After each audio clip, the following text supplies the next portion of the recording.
कि बड़ी प्रसन्नता का विषय है कि फिनिश ने राष्ट्रीय सुरक्षा से अपने आप को एक संस्था को पैदा किया है कि जहां पर एक कन्वर्जेंस हो सके। इसकी बहुत आवश्यकता थी, ये काम किया जा रहा है, ये बड़े संतोष का विषय है। मैं इंद्रेश जी से पूछ रहा था कि हमारी ऑडियंस में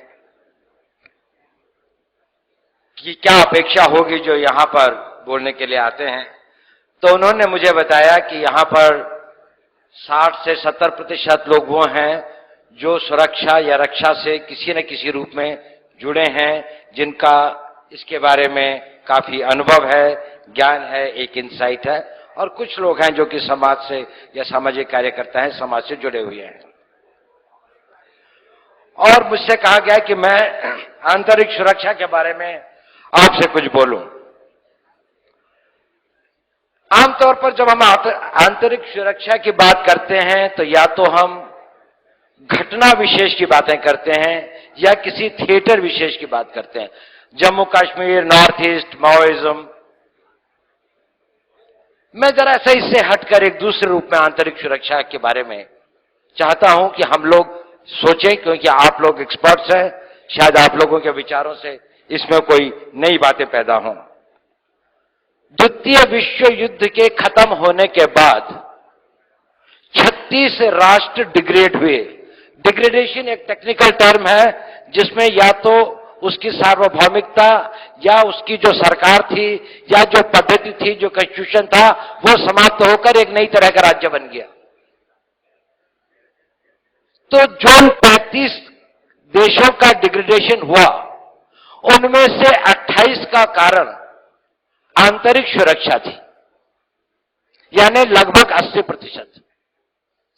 चाहे वो पाकिस्तान के 2 टुकड़े हुए हों, चाहे इंडोनेशिया से ईस्ट टाइमर अलग हुआ हो, अफ्रीकन स्टेट्स के अंदर में वो हुआ, या सोवियत यूनियन जो है वो टुकड़ों में बंट गया हो, या नेपाल के अंदर में एक तरह की शासन पद्धति हटकर एक दूसरी तरह की, एक मोनार्की, एक हिंदू स्टेट डिग्रेड होकर एक दूसरी तरह की पॉलिटी में चली गई हो। इन सबको हम डिग्रेडेशन ऑफ द स्टेट कहते हैं। नई स्टेट बने, नए वो हो, उसके नए आयाम होते हैं, वो क्या रूप धारण करे वो दूसरी बात है। स्टेट्स डिग्रेड क्यों होती हैं, ये शोध का विषय है। क्या उनमें कोई सामान्यताएं हैं? जब उन स्टेट्स का डिग्रेडेशन हुआ तो कुछ सामान्यताएं उनमें देखने को पाई गई। एक सामान्यता उसमें यह है कि इंटरनल सिक्योरिटी थ्रेट जब तक कंट्री को डिग्रेड नहीं करता, तब तक हमेशा जो लोग सत्ता में होते हैं और साधारण रूप से जो लोग समाज में होते हैं, वो उसको हमेशा एक बहुत छोटे स्तर का थ्रेट्स मानते हैं। चाहे वो फ्रेंच रिवॉल्यूशन के टाइम में मैरी एंटोनियट हो, चाहे वो नेपाल का राजा हो, चाहे वो इंडोनेशिया की सरकार थी, उनको ये नहीं लगता था कि किसी दिन वाकई में ये सारे के सारी व्यवस्था को बदल देगा, ये व्यवस्था चरमरा जाएगी। ये एक बड़ा कॉमन फैक्टर है कि इसको अंडर प्ले किया जाता है। और जब समाज के अंदर में इस प्रकार की धारणाएं होती हैं कि शायद ये डेंजर्स बड़े नहीं हैं, इन डेंजर्स पे हम लोग इन पर काबू पा सकते हैं, लेकिन राष्ट्र की क्षमता या कैपेसिटी बिल्डअप नहीं होती है उस प्रोपोर्शन में। कुछ स्ट्रक्चरल फैक्टर्स होते हैं। स्ट्रक्चरल फैक्टर्स का यह है कि जो सभी चीजें आपको शक्तिशाली बनाती हैं सुरक्षा की दृष्टि से, वही आपकी सबसे बड़ी वल्नरेबिलिटीज होती हैं। अगर आपके पास में 10,000 रुपए हैं आपकी जेब में, तो कोई आपको 10,000 रुपए से लूट सकता है। 5 रुपए है तो 5 ही रुपए से लूट सकता है।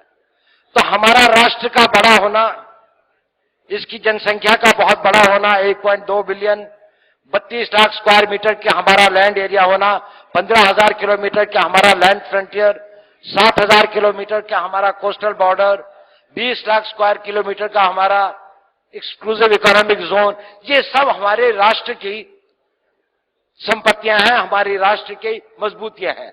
लेकिन यदि इनकी रक्षा न की जाए तो यही हमारी सबसे बड़ी वीकनेसेस भी हैं। दूसरा फैक्टर जो कि योगेंद्र रायन जी ने काफी अच्छी तरह से उसको एक्सप्लेन किया, वो है नेबरहुड फैक्टर, कि हम उन चीजों से घिरे हुए हैं जो कि अनफ्रेंडली हैं। हमारे 15,000 किलोमीटर के जो लैंड बॉर्डर है, उसमें सिवाय भूटान के 800 किलोमीटर के हर देश के साथ हमारी एक या किसी दूसरे प्रकार की समस्याएं हैं। पाकिस्तान के साथ बहुत अधिक है, चाइना के साथ बहुत अधिक है। सभी जगह जो है लगभग नॉन डेमोक्रेटिक गवर्नमेंट या वीक डेमोक्रेसीज है। सभी जगह इंस्टेबिलिटी है। दो हमारे प्रतिद्वंदी राष्ट्र जो है न्यूक्लियर हैं और उनके साथ में लगभग हमारा 8,000 किलोमीटर का बॉर्डर है। लेकिन एक और बात पैदा हुई है, वो ये हो गया है कि अपने राजनीतिक और सामरिक लक्ष्यों की प्राप्ति के लिए प्रत्यक्ष युद्ध जो हैं वो अनप्रेडिक्टेबल हो गए हैं और वो अनअफोर्डेबल हो गए हैं। Wars as instruments of achieving strategic and political objectives are increasingly becoming non-effective, और उनको बदला जा रहा है परोक्ष युद्ध के रूप में, जिसे हम फोर्थ जनरेशन वॉरफेयर कहते हैं। इस फोर्थ जनरेशन वॉरफेयर के अंदर में उसका जो टारगेट है वो सिविल सोसाइटी है। जो स्टेट या नेशन जिसको प्रोटेक्ट करना चाहता है वो सिविल सोसाइटी है, और उसका जो बैटल ग्राउंड है वो भी सिविल सोसाइटी है। यानी कि जो दुश्मन है वो भी सिविल सोसाइटी के आड़ में ऑपरेट करता है, अपने आप को एक इनविजिबल एनिमी के रूप में प्रकट करता है। उसका कोई लैंड फ्रंटियर नहीं है, उसकी कोई स्पेस डोमिनेशन नहीं है, और उसी समाज की आपको रक्षा भी करनी है और उसी समाज से उनको ढूंढ के भी निकालना है।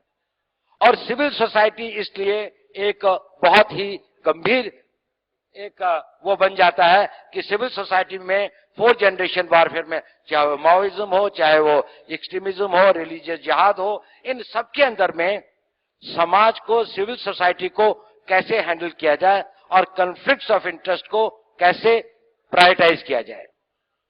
अब एक और समस्या है आंतरिक सुरक्षा की, वो है कि समस्या और समाधान दोनों आपस में बहुत इंटरट्वाइंड हैं,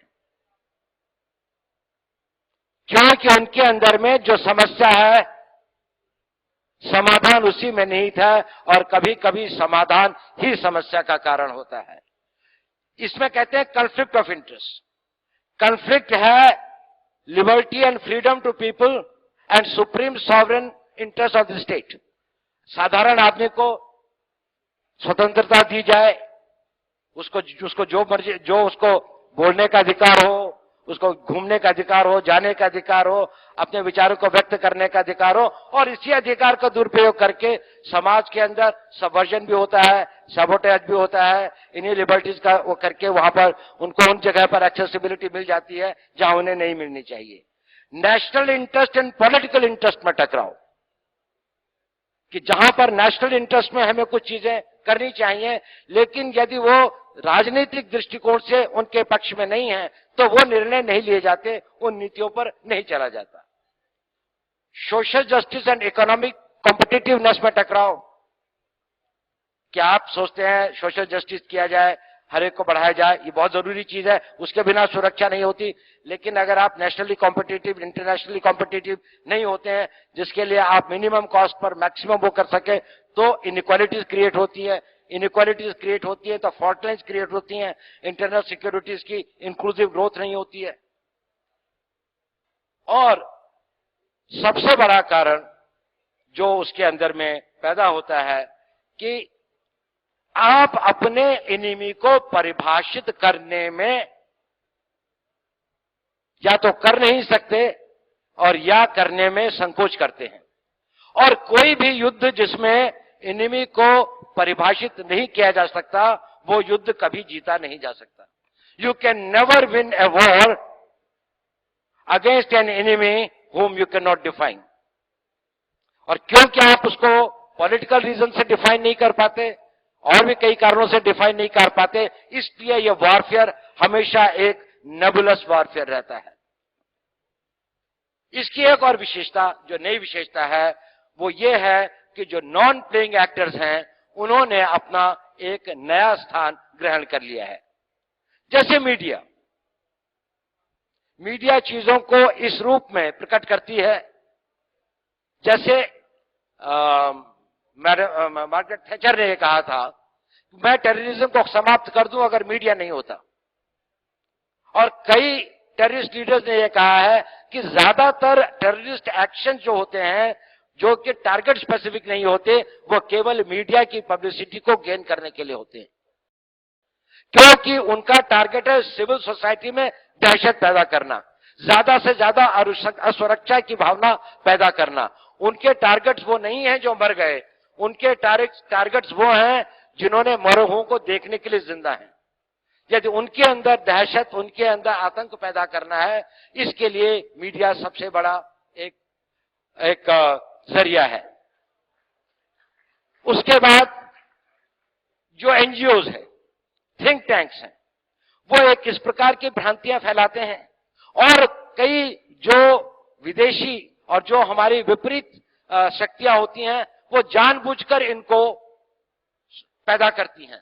जैसे आपने देखा होगा कि 2001 से पहले इतनी ज्यादा international human right agencies Hindustan के बारे में हर साल रिपोर्ट लिखती थी कि कश्मीर में ये कर दिया, नॉर्थ ईस्ट में ये हो गया, जहां भी उनको मिलता था।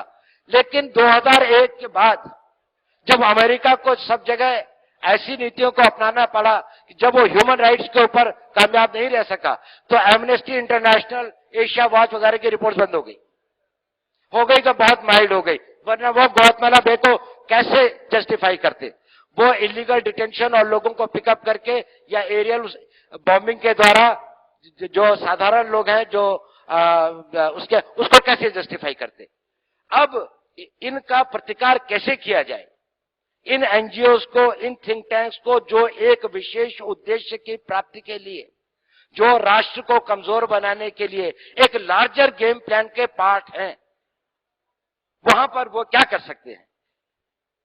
और कैपेबिलिटी एक्विजिशन के बारे में मैं इसलिए नहीं बोलूंगा क्योंकि यहां पर सभी लोग विशेषज्ञ हैं, जानते हैं कि आज जो शक्तियां इंटरनल सिक्योरिटी को थ्रेटन करती हैं, उनकी technological capability, mobility, financial muscle, international support, international basis और आपस के कोलैबोरेटिव लिंकेजेस इतने अधिक बढ़ गए हैं कि वो एक गंभीर समस्या हमारे सामने पैदा करते हैं।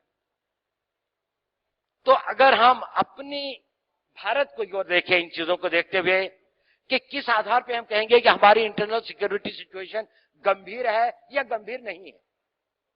अगर आप केवल घटनाओं पे या उसके ज्योग्राफिकल एक्सपेंस के आधार पर बोलेंगे, उसके भौगोलिक विस्तार के आधार पर बोलेंगे, तो शायद हम सही नतीजों पर नहीं पहुंच पाएंगे। हमें यदि इसका एक अकाउंटिंग करनी है, इसकी एक ब्रॉडशीट बनानी है, तो पहले हमें स्टडी करना पड़ेगी हमारे जो प्रतिद्वंदी हैं उनके इंटेंशंस शॉर्ट टर्म और लॉन्ग टर्म में, और उनके support base capabilities, financial support और उनकी आइडियोलॉजी की सस्टेनेबिलिटी। अगर हम उस रूप में उसको देखें तो हमें लगेगा कि कई तरह की ऐसी शक्तियां देश में काम कर रही हैं जिनका हो सकता है कोई विशेष घटना से संबंध नहीं हो, लेकिन एक दूरगामी उसके अंदर में वो राष्ट्र की सुरक्षा को लिए एक बहुत गंभीर खतरा पैदा कर सकती हैं। दूसरा है कि हमारी रिसोर्स कैपेबिलिटी, हमारा रिस्पांस कैपेबिलिटी, हमारे उसका जवाब देने की क्षमता में कितना अधिक विस्तार आया है, कितना अधिक बढ़ा है। न्यूमेरिकल रिस्पांस सबसे पुअर रिस्पांस है कि अगर आपने कहा कि 10 बटालियन सीआरपी की और रेज कर देते हैं, हर स्टेट के अंदर में पुलिस की फोर्स बढ़ा देते हैं, इससे एक लिमिटेड उसके लिए शायद आपको एक sense of capability of the state मिलती है, लेकिन स्टेट की real capability to fight the terror, to fight extremism, to fight disruptive forces, to fight technological invasions नहीं हो पाती। लेकिन इन सब चीजों से जरूरी चीज होती है राष्ट्रीय मनोबल, नेशनल विल।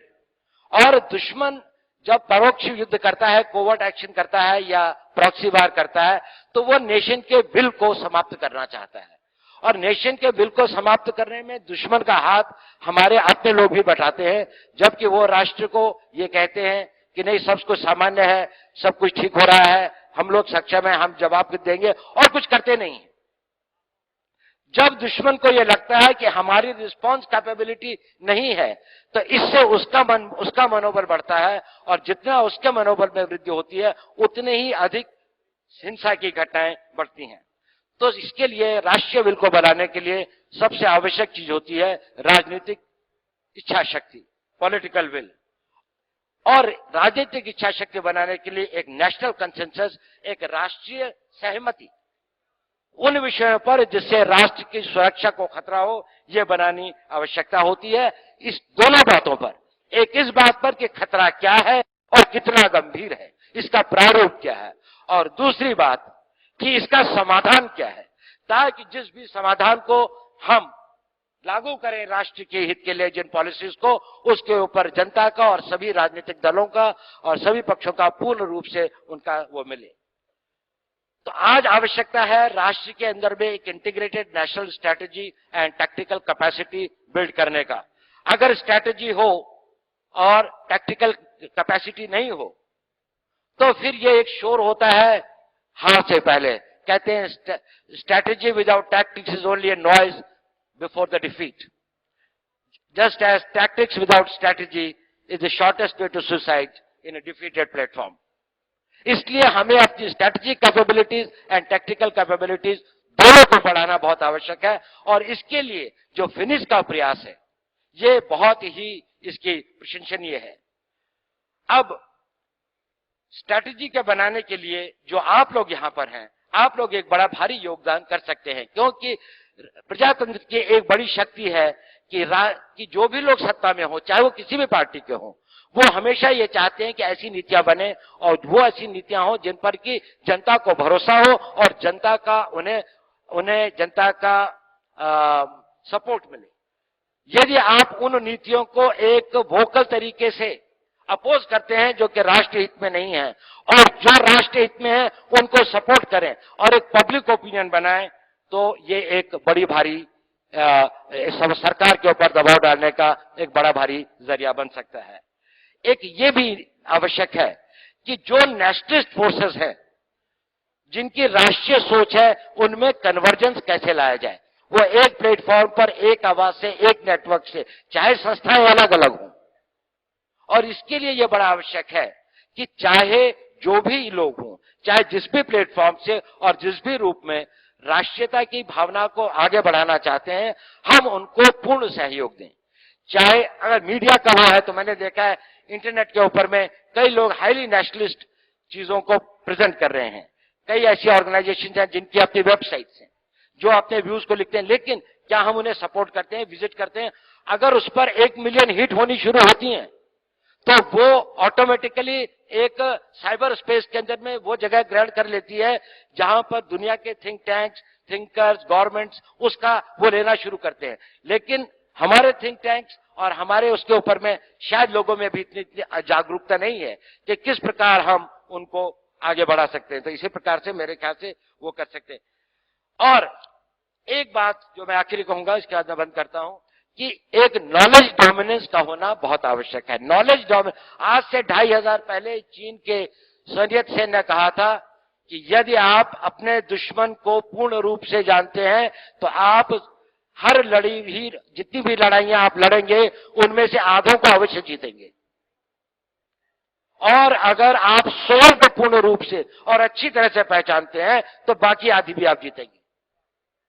हम ना अपने दुश्मन को सही रूप से पहचानते हैं, ना इसका प्रयास करते हैं। स्लोगन्स तो बहुत हैं, लेकिन यहां पर इतने लोग सिक्योरिटी एक्सपर्ट्स बैठे हैं, अगर हम इनसे पूछेंगे कितने लोग इसमें चाइनीज जानते हैं, चाइनीज तो छोड़िए, अगर जो पाकिस्तान के अंदर में जो भाषा है उसमें से कितने लोग हैं जिन्होंने कि उर्दू को स्टडी किया, वहां के न्यूज़पेपर्स को पढ़ते हैं, वो लोग कितनी गहराई से हमें पढ़ते हैं, इसका आपको अनुभव यह होगा कि चाइना के अंदर में 280 से अधिक, जो कि हम लोगों ने फिगर किए हैं, ऐसे स्कॉलर्स हैं जो संस्कृत के स्कॉलर्स, जिन्होंने कि संस्कृत और इंडियन सिविलाइजेशनल उसको पढ़ने बहुत गहराई से मनन किया। अभी यहां पर एक वो हुई थी चाइना के साथ में, एक उनका कोई स्कॉलर्स आए थे और हम लोगों की कोई मीटिंग हुई थी, तो हमें बड़ा ताज्जुब था कि वो उन चीजों से कोट कर रहे थे, वो वेद और उपनिषदों से कोट कर रहे थे जो हम नहीं कर पा रहे थे। हमारा विजन उनके बारे में एक सिर्फ मॉडर्न हिस्ट्री तक ही सीमित रह जाता है। कितनी गहराई से हम उनके साइकोलॉजी को, उनके मनोविज्ञान को, उनके हिस्टोरिकल पर्सपेक्टिव को, उनके पॉसिबल रिस्पॉन्सेस को परिकल्पना कर सकते हैं। ये इस बात पर होता है कि हमारा उनके बारे में ज्ञान कितना अधिक है। और खास तौर से इसके विषय में मैं यंगर जनरेशन को ये कहूंगा, उनको बहुत अधिक इस पर ध्यान देना चाहिए और एक डोमेन स्पेशलाइजेशन के लिए काम करना चाहिए। धन्यवाद।